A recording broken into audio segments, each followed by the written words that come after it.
Hi there. I almost didn't see you. I am so excited you're here. You must be here for the After Dark tour. You're gonna have so much fun traveling the world and seeing the way animals interact with each other and their environment at night. But keep your eye out for the creepy crawlies. They all seem to come out during the dark. Oh, you're gonna have so much fun. You sit back and relax, and your tour guide is late. Oh my gosh. Just wait 1 second. I'll find them for you. Who is supposed to be this tour guide? Your tour's here. They're waiting for you. Hurry. Who's the 7:30 tour guide? Oh my goodness, that's me. Whew. Oh my goodness, there's a lot of animals back there. Whoa. Okay. Wow. There is at least 3 of you here today for our amazing trip around the world. So, we got a list of names here, so let's do a little bit of roll call. I think that's a good place to start. What do you all think? Yeah? All right. Well, let's see here. Number 1. Rhea? Here! Perfect. All righty. Number 2, Gracie. Here I am, right here. Perfect. Okay. All right. And, okay. Wow. There truly is a lot of you here today. So, you know what? This always works. If you're not here, raise your hand.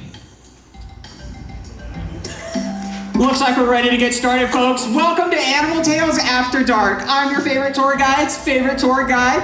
My name is Taylor, and I am so excited that you all will be adventuring around the world with us today. Tonight, we're going to travel across the globe and unravel some of nature's most mysterious and That's me. Sorry about that, folks. Just 1 second. Hello? Hello? Today? Tonight? Oh, they're going to be disappointed. Okay. Yep, I'll let them know. Sorry, folks. Didn't mean to interrupt. Change of plans. Due to budgetary restraints and whatnot, you know how that goes, we won't be traveling around the world. Wasn't in the budget this year. But instead, we're going to be camping out right here and finding some of the amazing animals that call Busch Gardens Tampa home. So go on, look around, and see what you can find. And as you find some of these mysterious and nocturnal animals, I hope we can make them a little less mysterious and a bit more marvelous and wondrous, because every animal, fast or slow, soft or quilly, big or small, plays an important role in their ecosystem. I am so excited to get started, folks. Ouch! This is how we're gonna start.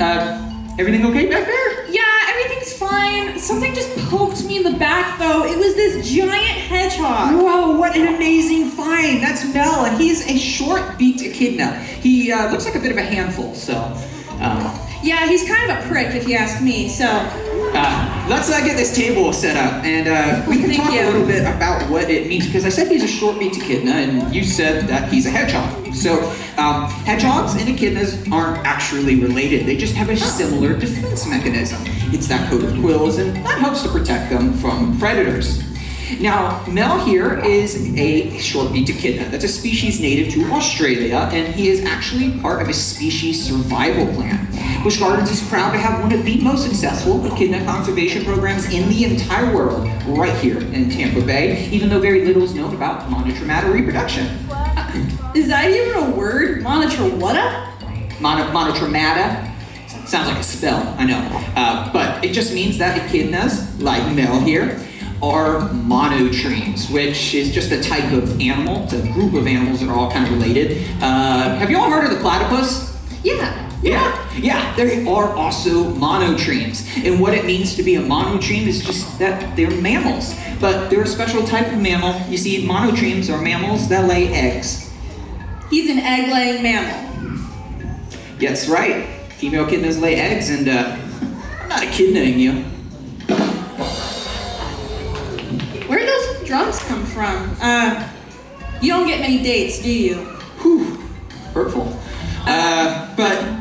Surely this species survival plan thing must know something about how they reproduce, right? Yeah, so just like with everything in science, we're learning as much as we can about these really cool animals every single day. Here's what we do know. When a mommy echidna and a daddy echidna love each other very, very much. They will come together to collaborate on conservation, and after they connect, the female goes into a type of hibernation where she's going to form an egg. She's going to lay that egg and keep it in her pouch for about 10 days, and then the echidna hatches, and baby echidnas are known as puggles, and I think that's something... Puggle? I love that series! I'm a Hufflepuff myself.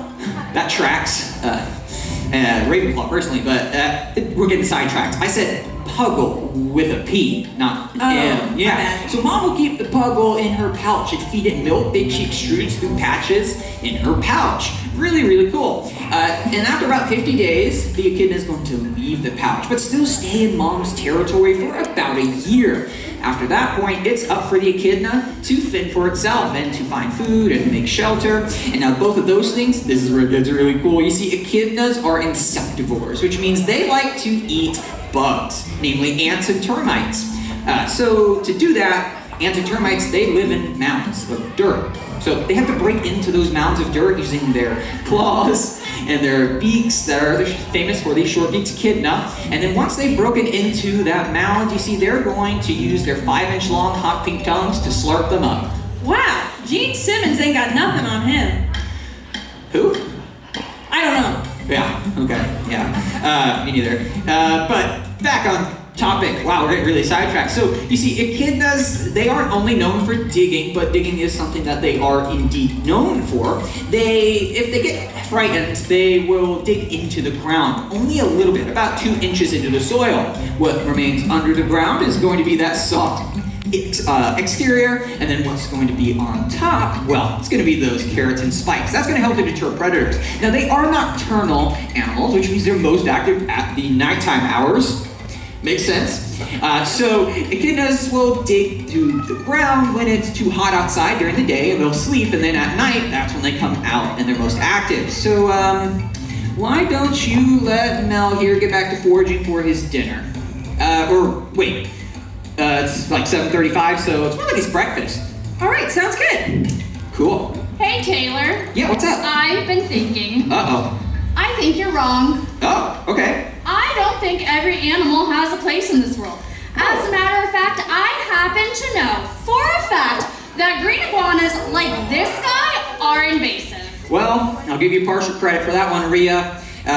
Green iguanas, like MoonBeam you have there, well, they are invasive here in the United States. Ha! You are bad news bears. Well, I don't know if I'd go that far. You see, even an invasive species, regardless if they are considered invasive, still have an important place in their ecosystems.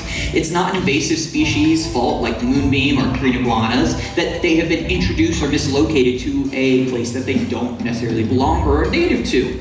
Now, green iguanas are a little bit famous down in South Florida, like Miami, Naples, and the Keys, because they're wreaking a little bit of havoc down there. You see, they love to raid agricultural crops that can have an impact on our economy. They are also known to do a lot more than that, but you see, they still have a place in this world.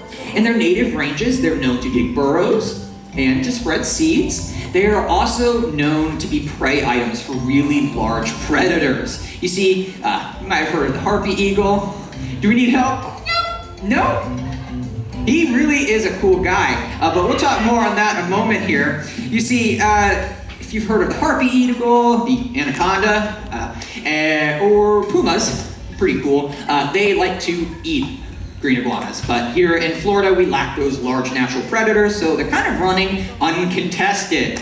And then they can outcompete native herbivores for access to food. Now, the problem is thought to have been started when people brought them over as exotic pets. You see, people would get green iguanas as pets because they start off as itty-bitty little lizards and then they grow into a rather... Dinosaurs. I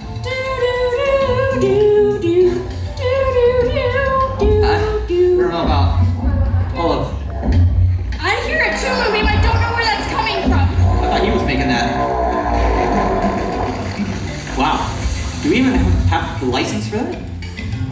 Don't think so. But, bit of a side note, don't mean to burst your bubble, but dinosaurs are more closely related to modern-day birds than theropods, and they are, like... Nerd! Don't even know why I bother. Well, Do you have ears? they do have ears. I can talk about that. But I'd rather talk about the fact that at their adult size, they can grow up to almost 7 feet long and almost 20 pounds. And at that adult size, they need a little bit more than a small tank or aquarium can provide. And they also need their own humidity systems and lighting systems that can be very expensive to maintain. They can be almost hundreds, if not thousands of dollars every single year just to Thousands maintain. of dollars a year. Yeah. I can't even afford eggs right now. Exactly. And so when some people realize that eggs and iguanas are very, very expensive, they just decided to release them into the Florida wild. And that's where the problem started. But the best thing that anybody can do if they're ever in a situation where they have an iguana or exotic pet, or any pet for that matter, that they just can't care for, is to surrender them to a professional organization. We're pretty familiar with organizations that accept dogs or cats, dog and cat rescues. They're pretty popular, but there also exist resources for birds, fish, reptiles, you name it. Here in Florida, there's a state-run exotic pet amnesty program that will accept exotic pets and find a home for them, even if they are owned illegally. Now, that's actually what happened with our friend MoonBeam here. You see, his previous owners realized they just couldn't continue his care, and so they decided to surrender him to one of these organizations that reached out to us, and now he has a home here at Busch Gardens, and the rest was history. So even MoonBeam, an invasive species by all traditional standards, still has an important role to play in his ecosystem because he educates thousands of people a year about invasive species. I am so sorry for misjudging you, and I had no idea that being a responsible pet owner played such a big role in conservation. Exactly. Let's go see that fancy lighting system of yours. It really is like $1,000 a year. It's pretty cool. Yo, Taylor, check out this cool turtle I found. Oh, that's actually an endangered red-footed tortoise. That's Flash. Oh, I am so sorry. I totally thought you were a turtle. My bad. Awkward. Luckily for you, she's actually both a tortoise and a turtle. Because you know how like every tortoise is a turtle, pretty common knowledge, you know? No. It's not common knowledge? No. Okay. Are you familiar with alcohol by chance? It's 5 o'clock somewhere. Well, all right. So you know how every lager is a beer? Yeah. But not every beer is a lager? Darn right. Same thing is true when we're talking about our show with friends. You see, every tortoise is a turtle, but not every turtle is a tortoise. Just how every lager's beer and or sometimes the other way around, but not always the other way around. It even confuses us zookeepers. What I wanted to talk about is that there's multiple types of turtles. Turtles and tortoises, there's only tortoises. And tortoises can sometimes be turtles, but not the other way around. She is so fast. You see, her name is Flash, so she actually is really, really fast. But I want to talk about tortoises because there are 49 different species of tortoises that can be found in almost every corner of the globe except for 2. Antarctica and Australia. And when you think about it, it makes sense. I haven't been to Antarctica, but I'm told it's a little cold there, so she wouldn't do too well. The second one, Australia, is a bit of a head scratcher, but when you think about it, it does make sense. Everything there is just plain out to kill you. They've made documentaries and stuff about it. Really, really scary stuff, but she doesn't look that dangerous. But regardless of where you find them, tortoises are known as a keystone species because they are so important to the sustainability of their entire ecosystems. They are considered a keystone or a foundational species. So you're telling me that she holds up an entire ecosystem? That's right. She plays a critical role in her ecosystem, just like every tortoise. That's right. You didn't know. Flash plays Dungeons and Dragons, did ya? Critical role, like she I don't get it. No. Does any of you get it? Yes, thank you. But it is a niche joke, so I don't blame you. She's not rolling for initiative or creating a campaign, as cool as that would be. Instead, she plays like an important job in her ecosystem, a critical job to help her ecosystem to thrive. And that job is to eat the poop. Nice. Bear with me on this one. So she likes to eat fruits and vegetables. Tortoises are herbivores, so she's going to eat plants, but when she eats the plants, she's going to eat the entire plant. The leaves, the stems, the fruits, the vegetables, everything. And when she does this, she's clearing the way of overgrown plants that allow other plants to take root and to grow and to prevent them from overcrowding one another. And then what goes in must eventually make its way out one way or another. And so those seeds will eventually make their way out. And wherever she goes, she ends up fertilizing and distributing those seeds. Really, really cool. Now, regardless of what species or role that they're playing, it is really, really cool because you might have heard of the Florida gopher tortoise, right? Y'all know what the Florida gopher tortoise is? We have any Florida natives? Yes, all right. The Florida gopher tortoise is a pretty common species here in Florida. It's very popular because they love to dig dens. This is another thing that tortoises love to do, is to dig into the ground, and they dig dens and hollows that other animals are going to use for shelter. So, sorry, I'm getting attacked. Why does she need to dig a shelter when she carries one with her everywhere she goes? That's a pretty common misconception. I hate to be the bearer of bad news, but the cartoons have lied to you.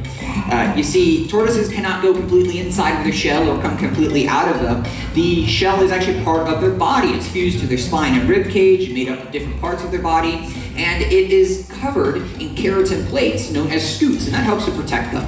Well, you know, they say you are what you eat. You said she's made out of carrot plates. She's an herbivore. No. Wouldn't it be crazy if she was made out of broccoli? That'd be insane. That would be a little odd, to say the least. But no, keratin with a K. Oh, my bad. Yeah, it's okay, I forgive you. But Thanks. keratin is just a type of protein that's found all over in life. It makes up things like our fingernails, our hair, it makes up fur, feathers, scales, and of course a tortoise's shell. And that shell is indeed nice and rigid, and it helps to protect them from predators and injuries. However, the shell isn't enough to protect them from the biggest threat of all facing tortoises, and that's habitat loss.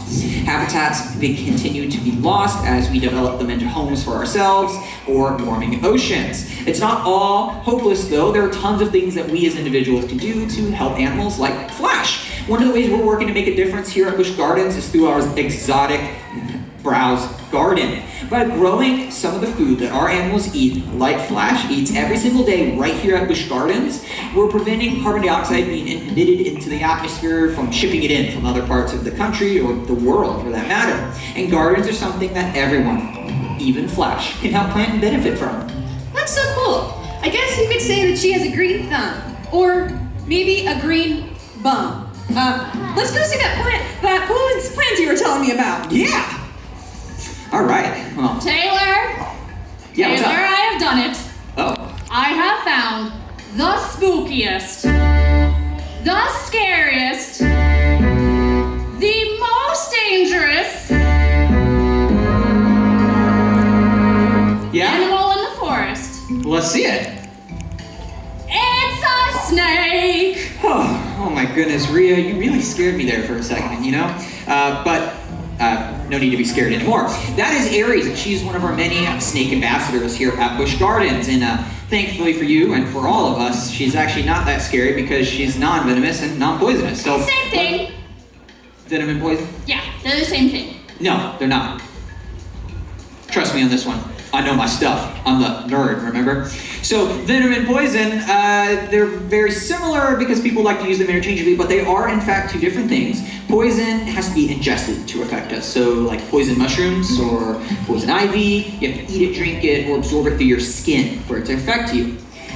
Snakes aren't usually poisonous.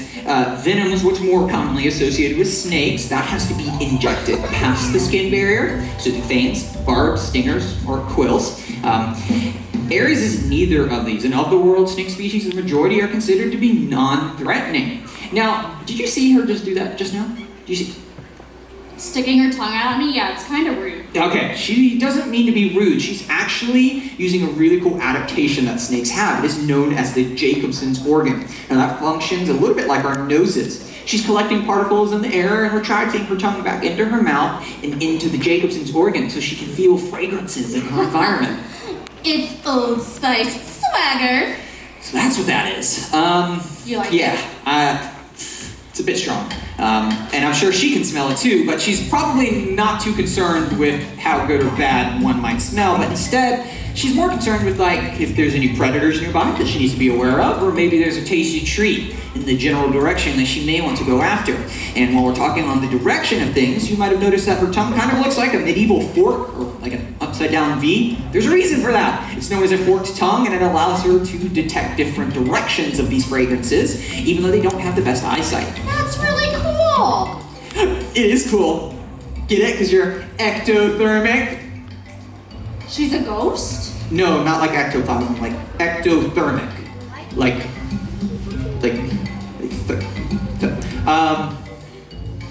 you're probably more familiar with cold-blooded. Oh yeah, because she's a cold-blooded killer. Not exactly. Do you mean that her blood is cold? You're getting warmer, which makes sense. Because you're an endothermic. What did you just call me? You're warm-blooded. Oh, yeah, I knew that. Okay, I'll explain that one too.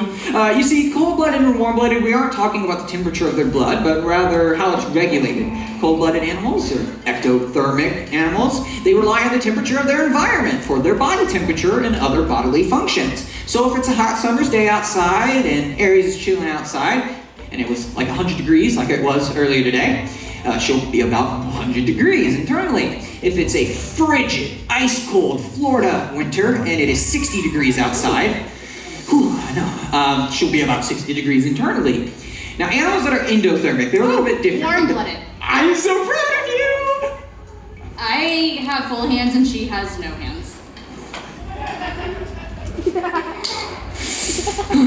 But yeah, animals that are endothermic or warm-blooded, like you and I, we can maintain and make our own body temperature. So regardless of whether it's 160 or 200 degrees outside, we're always about 98.6 degrees internally.